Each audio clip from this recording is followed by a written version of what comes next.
किसी ने बड़े कमाल की बात कही है कि हे प्रभु मुझे इतना नीचे मत गिरा देना कि मैं आवाज देता रहूं और आप ना सुन पाए। और हे प्रभु मुझे इतना ऊपर मत उठा देना कि आप आवाज देते रहें और मैं ना सुन पाऊं। हाय गाइस, मेरा नाम है आरजे कार्तिक। आपके लिए एक छोटी सी कहानी। ये कहानी एक घुड़साल के कस्तबल के मालिक की, जिसके पास में बहुत सारे घोड़े थे, लेकिन उम्र के ढलान के साथ में उम्र जाती जा रही थी और घोड़े भी कम होते जा रहे थे। उसके पास में एक ऐसा समय आया कि सिर्फ 2 घोड़े बचे थे। उसका एक लड़का भी था, वो चाहता था कि उस बिजनेस को लड़के को सौंप दे, लेकिन उसे भरोसा नहीं था कि बच्चे में समझ है कि नहीं है, वो संभाल पाएगा कि नहीं संभाल पाएगा। वो कहते हैं ना, जब बुरा समय आता है तो ज्यादा ही बुरा आता है। इस व्यक्ति की जिंदगी में बुरा समय चल रहा था और इतना बुरा आया कि उन 2 घोड़ों में से भी एक घोड़े की आंखें कमजोर होने लगी, उसे दिखाई देना कम होने लगा और धीरे धीरे काफी इलाज करवाया उसके बाद में भी उसकी आंखें चली गई, वो अंधा हो गया। अभी जो 2 घोड़े थे ये साथ साथ जाते थे बाहर किसी काम से, तो वापस नहीं आ पाते थे। एक तो पहुंच जाता था, दूसरा वाला रास्ता भटक जाता था। इस आदमी को बार बार उसे ढूंढने के लिए जाना पड़ता था। ये परेशान रहने लगा था। एक दिन उदास बैठा हुआ था अपने अस्तबल में, तब इसका लड़का आया। उसने देखा कि पापा उदास हैं, तो उसने पूछा कि पापा क्या हुआ। तो इस व्यक्ति ने बता दिया कि क्या करूं मैं, मेरा तो समय खराब चल रहा है। उस लड़के ने इस व्यक्ति को एक बहुत ही बेसिक सा आइडिया दिया, बहुत सिंपल सा आइडिया। उसने बोला कि पापा आपके दिमाग में आइडिया क्यों नहीं आया, बहुत सिंपल सी बात है, जो घोड़ा सही है उसके गले में घंटी बांध दीजिए। मुझे मालूम है इन दोनों घोड़ों की दोस्ती अच्छी है, ये जहां भी जाते हैं साथ में जाते हैं।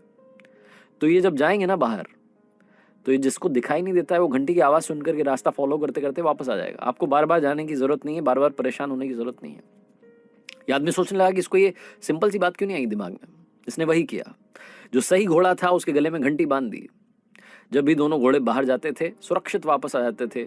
जो घोड़ा सही था, जिसको दिखाई देता था, जिसके गले में घंटी बंधी थी, वो इस बात का ध्यान रखता था कि पीछे वाला जो है, जिसे दिखाई नहीं देता है, वो चल रहा है कि नहीं चल रहा है, साथ में मेरे साथ आया कि नहीं आया, उसको साथ साथ लेकर के पहुंच जाता था।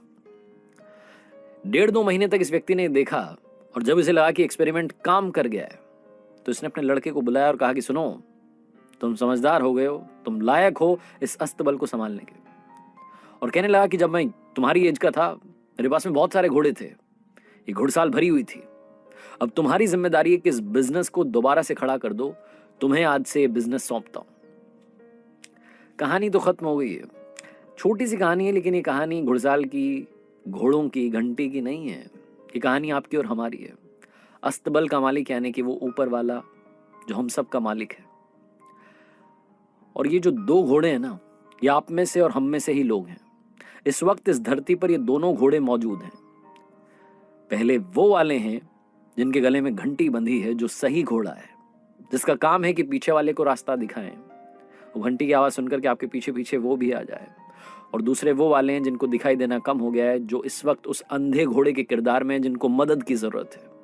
हम में से बहुत सारे लोग हैं जो कि अपनी जिम्मेदारी निभा रहे हैं। छोटा सा काम है, छोटी सी बात है जो आपके साथ शेयर करना चाहता था कि अगर आप सक्षम हैं तो ये मान के चलिए कि ऊपर वाले ने आपको वो घोड़ा बनाया है जिसके गले में घंटी बंधी है, जिसकी जिम्मेदारी है कि उस पीछे वाले घोड़े को रास्ता दिखाएं। और अगर आप इस वक्त उस घोड़े के किरदार में हैं जिसको दिखाई कम दे रहा है, जिसको रास्ता नहीं दिख रहा है, तो यकीन मानिए, विश्वास करिए, आपकी जिंदगी में भी वो घोड़ा आता ही होगा जिसके गले में घंटी बंधी है। ज्ञान की बातें बहुत सारे लोग करते हैं, ज्ञान सबके पास है, मुस्कान बांटते चलिए, यही आपसे कहना है। एक बार फिर से कहूंगा, ऊपर वाले के आशीर्वाद के साथ, अपनी सच्ची मेहनत के साथ और अपनों के प्यार के साथ कर दिखाओ कुछ ऐसा कि दुनिया करना चाहे आपके जैसा।